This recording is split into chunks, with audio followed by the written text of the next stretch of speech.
이강인, 와 정말 클래스가 다르네요. 2024년은 이강인의 해가 되려나 봅니다.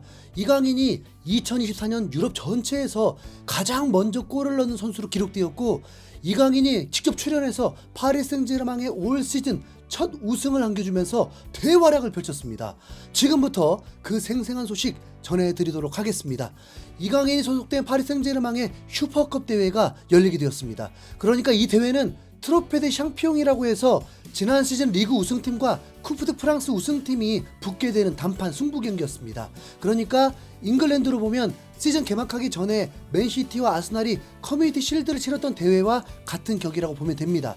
이 경기 전 엔리케 감독은 기자회견을 통해서 당연할 수 있지만 우승에 대한 열망을 드러내면서 요 대회뿐만이 아닌 모든 대회를 우승하고 싶다면서 속내를 드러내기도 했는데요. 우승을 위해서 파리 생제르맹의 정예 멤버를 출격시킬 거라고 선전포고를 하기도 했습니다. 그렇다면 이 경기에 이강인은 결코 들러리가 될 수 없죠. 엔리케 감독에게 전폭적인 신뢰를 받고 있는 선수니까요. 거기다 이강인은 직접 클린스만 감독에게 강력한 요청을 했다고 알려져 있었습니다. 본래 손흥민, 김민재, 황희찬 등 형들처럼 전반기 리그가 마무리되면 아시안컵을 위해서 합류를 해야 하는데 파리 생제르맹 우승을 위해 돕고 싶다, 출전하고 싶다는 의사를 전한 것입니다. 이강인은 이미 발렌시아 소속으로 우승을 해본 적이 있습니다. 그런데 그 우승이 좀 애매해요. 이강인이 U20 월드컵 참가하고 있을 때 우승을 해버리면서 이강인은 트로피를 만져보지도 못했고 발렌시아 선수들과 기쁨을 나누지도 못했습니다. 어떻게 보면 커리어에 넣기도 민망한 거죠. 하지만 이번 기회는 달랐습니다. 클린스만이 마음 넓게 이해해준다면 아시안게임 출전시켜줬던 거 보답하는 마음에서라도 충분히 오케이 사인해줄 수 있었죠. 그렇게 해서 이강인은 이 대회에 출전이 가능했습니다. 엔리케 감독은 이강인까지 출전이 가능해지자 4-3-3 포메이션에 왼쪽 미드필더로 이강인을 선발 출전시켰습니다. 솔직히 그 자리 개인적으로 마음에 들진 않습니다. 음바페와 최대한 멀리 골키퍼는 돈나루마, 하키미, 마르키누스, 슈크리니아르, 루카스, 자이레메리, 비티냐, 이강인, 덴벨레, 음바페, 바르콜라가 선발 출전했습니다. 전날 프랑스 매체는 덴벨레, 음바페, 이강인 3톱으로 나올 거라는 전망도 했었는데 아주 살짝 아쉬웠습니다. 우선 왼쪽 미드필더로 출전해서 대활약을 한 경기는 기억이 가물가물합니다. 이 경기 이강인이 스케줄을 조정하면서까지 출전하는데 임팩트를 남겨야죠. 팬들 입장에서는 이 대회가 이강인 출전에 대한 관심 정도겠지만 현재 팬들에게는 매우 중요했는지 파리 생제르맹 홈 경기장은 팬들로 가득 차고 열광적인 응원으로 선수들에게 힘을 북돋아 주었습니다.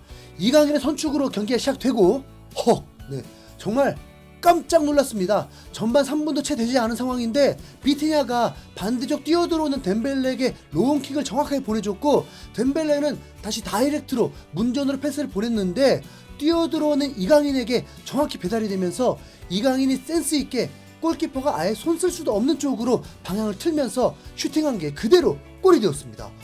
사실 이강인이 침투하는 방향과 덴벨레 패스를 보면 오른발로 밀어 넣는 게 정석일 수 있지만 이강인의 왼발은 오른발보다 2.5배 정도 더 자신 있다 보니까 왼발로 완벽히 컨트롤하면서 득점에 성공했습니다. 우선 덴벨레 패스가 매우 좋긴 했는데 솔직히 이게 정말 이강인에게 패스하려고 한 걸까에 대한 의문은 미스테리로 남겨둬야 할 것 같습니다.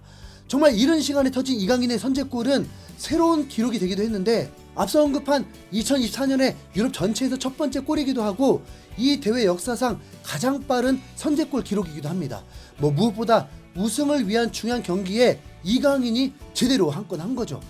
손흥민, 황희찬, 이강인, 김민재 이거 어쩔 거요. 이 최강 선수들로 이루어진 아시안컵이니 누가 안 두려워할 수 있겠습니까? 이제부터는 오히려 이강인이 부상당하지 않기를 그것만 바라게 되더라고요. 이강인은 물 흐르듯 경기를 이끌어갔는데 타락박과 함께 패스플레이를 선보이면서 엔리케 감독은 이강인에게 박수를 보내주기도 했습니다. 그리고 전반 35분에 정말 깜짝 놀랄만한 장면이 있었는데 자이레메리가 달려오는 누군가에게 롱킥을 보내주려 했는데 그 볼이 짧으면서 이강인에게 오게 되었습니다. 이강인은 먼저 가슴으로 볼을 한번 튕겼고 이후에 갑자기 아버지에게 전수받은 태권무술을 선보이면서 바이시클 킥으로 슈팅을 날려버린 것입니다. 하필 골키퍼 정면으로 가면서 진기명기 골이 무산되었는데 순간 볼 때는 진짜 2002년 월드컵 때 차미네이터 아니 차두리의 바이시클 킥이 생각이 났습니다. 이런 중요한 경기에서 이런 임팩트 있는 슈팅을 보이는 여유는 이게 바로 이강인 클래스인 거죠. 파리 생제르맹에게 아쉬운 건 이강인 득점 후에 골이 나오지 않고 있다는 건데 윙어가 아닌 스트라이커로 나온 은바페에게도 기회가 적은 상황이었습니다. 그리고 전반전이 끝나려는 시점에서 갑자기 은바페가 욕심을 한번 내더니 순식간에 골을 만들어내는데 와, 은바페는 욕심내도 되는 선수라고 인정해야 하는 확실한 한 방이었습니다.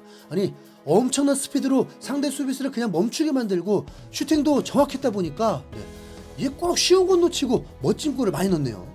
2대0이 되는 순간 이 경기는 끝이다라고 생각했겠지만 상황은 조금 달라졌습니다.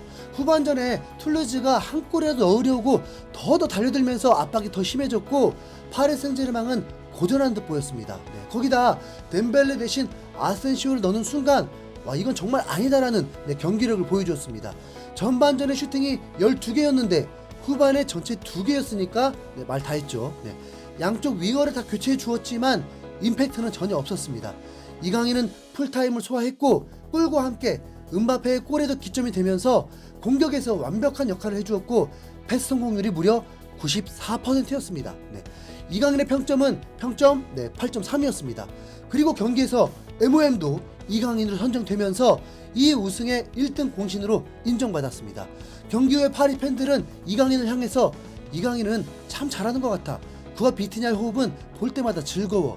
이강인이 트로페데 샤피용의 첫 아시아인 득점자래. 그가 PSG에 있어서 기뻐. 3분 만에 골을 넣다니 이보다 더 좋은 경기 시작이 있을 수는 없어. 아주 멋진 골이야. 이강인은 스타야. 정말 완벽한 공이었고 마무리까지 잘했어. 그리고 움직임도 훌륭했어. 이번 경기 이강인의 스탯을 봐. 드리블 성공률 100%, 패스 성공률 96%, 그리고 골까지. 그는 MVP를 받을 자격이 있어. 완벽한 피니시. 역시 이강인이야. 아주 현명했어. 2024년에 좋은 기록으로 시작할 수 있어서 기뻐. 이제부터 이강인은 손흥민과 함께 아시아를 정복할 거야. 멋진 기록이 남겨지고 있어. 벌써 기대돼. 등등 찬사를 보내주었습니다. 경기를 마친 후 바로 시상식까지 열렸는데 상대도 리그 하위권 툴루즈였고 리그 우승, 챔스 우승만큼의 임팩트 있는 경기는 아니어서 시시할 줄 알았는데 선수는 정말 기뻐했고 특히 이강인도 동료들과 기쁨을 나누면서 매우 행복해 보였습니다. 그리고 트로피를 들어 올릴 때는 주장 마르키뉴스 바로 옆에서 센터 자리를 잡으면서 파리 생제르맹의 핵심 선수임을 제대로 드러내줬습니다. 그래도 이강인의 최고의 기쁨은 이 우승 트로피보다 아시안게임 금메달이었겠죠? 이제 나라에서 큰 혜택도 받으면서 파리 생제르맹에게 고마움을 표시했으니 아시안컵으로 나라에 고마움을 표시해줘야죠. 아시안컵 우승 파이팅! 앞으로 이강인 시대 기대하셔도 좋을 것 같습니다. 무엇보다 이강인 부상 없이 아시안컵까지 향해줘서 무한 감사드립니다. 이상 흰수염고래였습니다. 감사합니다.